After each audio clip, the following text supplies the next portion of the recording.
video, I am going to be walking you through how to sew fold over elastic around a leg opening on a diaper cover or on a leg opening of whatever it is that you're making. Now, the first thing that you need to do is find your quarter markings on the elastic and the body of your cover and line everything up. If you want to see a video on how to do that, I've got a video on how to find quarter markings, and I've got a video on how to sew a gusset to a diaper cover. You can find those in the link in the description below. But for the sake of simplicity in this video, I'm just going to show you how to sew fold over elastic onto a diaper cover using a 3-step zigzag stitch. So the first thing you're going to do, of course, is to find the settings on your sewing machine for the 3-step zigzag.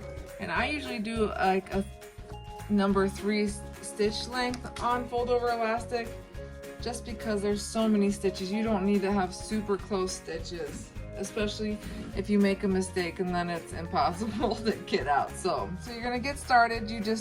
I usually start at the seam, get it underneath my foot, lower the needle. You're gonna find your first quarter mark and then you're just gonna pull.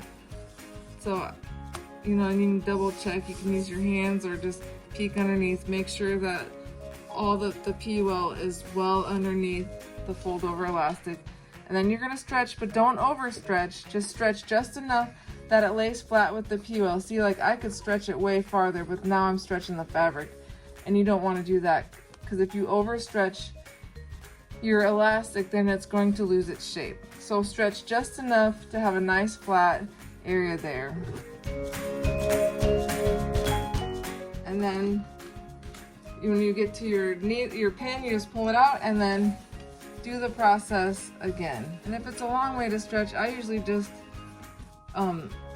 pinch it a little bit closer just so I have some better control over the stitching, and I can make sure that the fabric is underneath the elastic like it should be.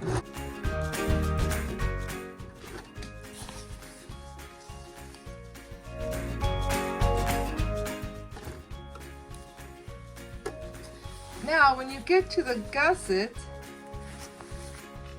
this is the tricky part. And so this is why when I'm sewing fold over elastic and I've got a gusset, I always sew it on the inside. So that way when I get to the gusset, I can see the gusset's on the top and I can have really good control over what's going on with that. So here, this is the hardest part, is making sure this whole thing is tucked underneath the elastic. Sometimes you just kind of gotta stretch it a little bit like that and hold on to it. All right. And now, see, because now I can stick my hand in here and make sure that it's underneath.